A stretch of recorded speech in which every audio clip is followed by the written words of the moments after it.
The Godhead is a divine mystery, intentionally designed to be elusive. This is affirmed in 1 Timothy 3:16, which says, "And without controversy, great is the mystery of godliness. God was manifested in the flesh, justified in the Spirit, witnessed by angels, preached to the Gentiles, believed on in the world, and finally received up into glory." Who was? God. The Godhead is a mystery or parable, because it is meant to be revealed only to those who seek truth with sincerity, as stated in Matthew 13:10 and 11. Jesus' disciples were so frustrated with him because he always spoke in parables. And the disciples came and said unto him, "Why speakest thou unto them in parables?" He answered and said unto them, "Because it is given unto you to know the mysteries of the kingdom of heaven, but to them it is not given." Parables are used to convey truths to those who are ready to receive them, and are simultaneously used to conceal truths from those who aren't. This indeed makes the Godhead a parable in itself, a truth revealed to those who are willing to believe. "These things have I spoken unto you in Proverbs, but the time cometh when I shall no more speak unto you in Proverbs, but I shall show you plainly of the Father." Despite being a mystery, the Godhead can be understood. Romans 1:19 and 20 asserts that God's power and Godhead are clearly visible and can be understood by observing his creations. It states, "Because that which may be known of God is manifest in them, for God hath showed it unto them.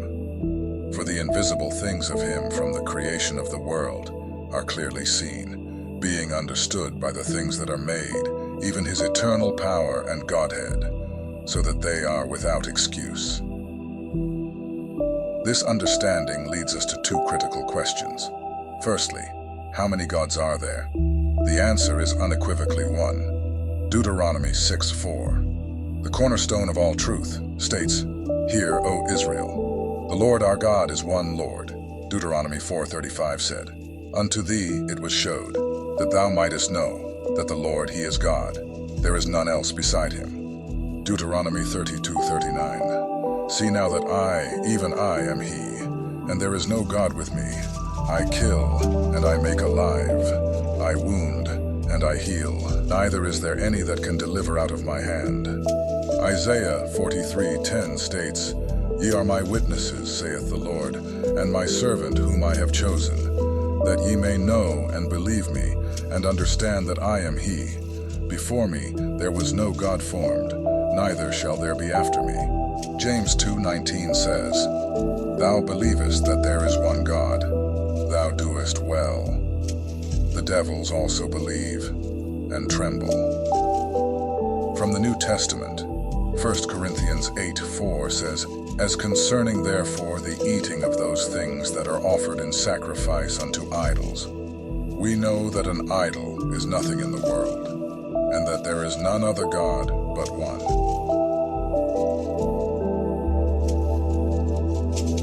Question number 2. Is Jesus God? The prophetic scriptures and New Testament passages confirm that he is indeed God.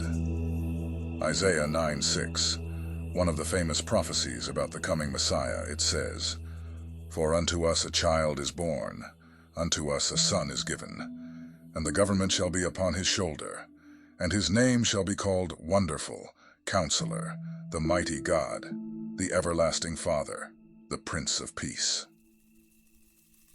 Now we understand why the Godhead is a mystery. The scripture said, "The child, who we all understand to be Jesus, shall be called the Everlasting Father and the Mighty God." How can you have a child who is the Mighty God? How can you have a son who is the Everlasting Father? Now this is obviously true because the Word of God is true. But how do we understand these things? We know the Messiah will be God. He'll be the Mighty God. He'll be the Everlasting Father. This is confirmed loudly in Matthew chapter 1, verse 23.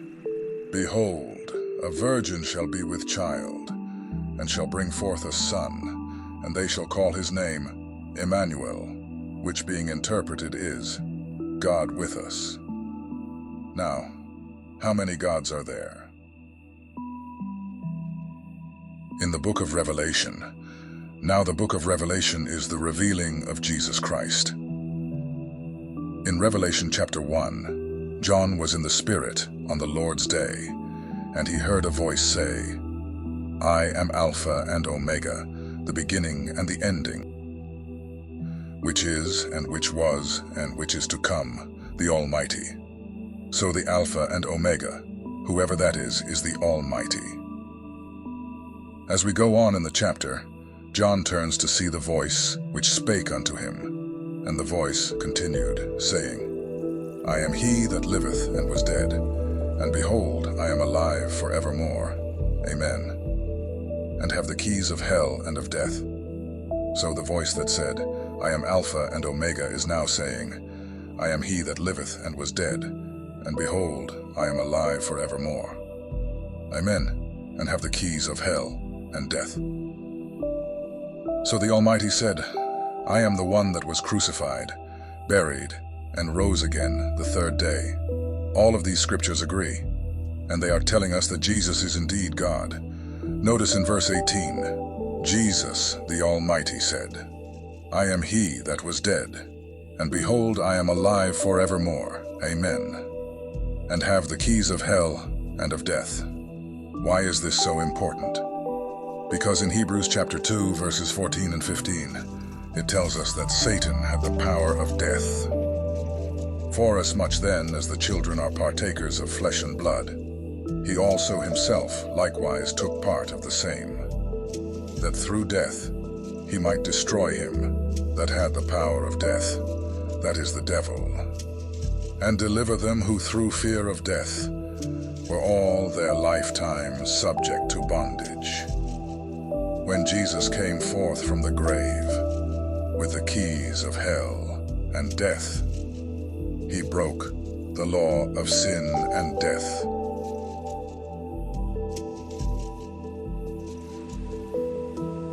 What was the law of sin and death? Ezekiel 18:4. Behold, all souls are mine. As the soul of the Father, so also the soul of the Son is mine. The soul that sinneth, it shall die. The law of sin and death reigned from Adam until Christ, 4,000 years. The law of sin and death was the destiny that ruled the human race. However, when Jesus Christ came to this earth, he presented a God-sized problem for the devil. Jesus was the first human being since creation who had not sinned. Satan tried many times to make him sin. He even offered him the kingdoms of the world. He offered him the Job of the Antichrist. Jesus said, Get thee behind me, Satan, for it is written, Thou shalt worship the Lord thy God, and him only shalt thou serve. Satan had two powers. He had the power to tempt or sin, and he had the power to put to death. When they crucified the Lord of hosts, that broke the power of sin and death that had entrapped mankind for 4,000 years. Now this was the biggest mistake that Satan ever made, because in Romans chapter 8 verse 2 it tells us, For the law of the Spirit of life in Christ Jesus hath made me free from the law of sin and death. The law of sin and death that captured mankind for 4,000 years was broken when Satan killed Jesus. Whenever you break a law or a contract, what does it do to that contract? That contract becomes null and void. When Satan put Jesus to death, he broke the law, and that allowed Jesus to replace the old law. He took away the old law and replaced it with the law of the Spirit of life in Christ Jesus. Satan's mistake revoked the death penalty that was over mankind, since Adam sinned in the garden and put mankind under the new law. But as far as you and I are concerned, that's the best mistake he ever made. The old law said, The soul that sinneth, it shall die. The new law says, You can sin, but if you would repent and trust in me, you do not have to die. Romans 6:3 tells us that because the law of sin and death was broken, we can escape it. The law of sin and death still controls human beings until they take advantage of the law in Christ Jesus. Romans chapter 6, verse 3. Know ye not that so many of us, as were baptized into Jesus Christ, were baptized into his death? Jesus' death pays our debt when we are baptized in his name. Even though he did not owe that debt because he never sinned, we owed the debt, but he was willing to pay it for us, his creatures. So he came to die in our place, so he could pay our debt. The wages of sin is death. If you have sinned in your life, and we all have, then we owe that bill. However, Jesus said, I don't want them to have to die. I want to restore them back to my original purpose. I want them to have everlasting life.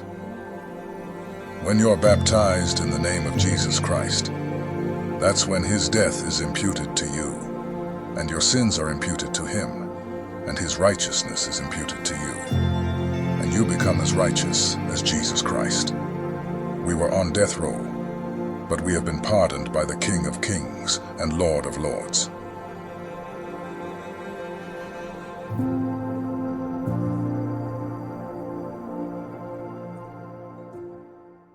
Thanks for watching. Be on the lookout for part 2 of The Oneness of God, exposing the fallacy of the Trinity.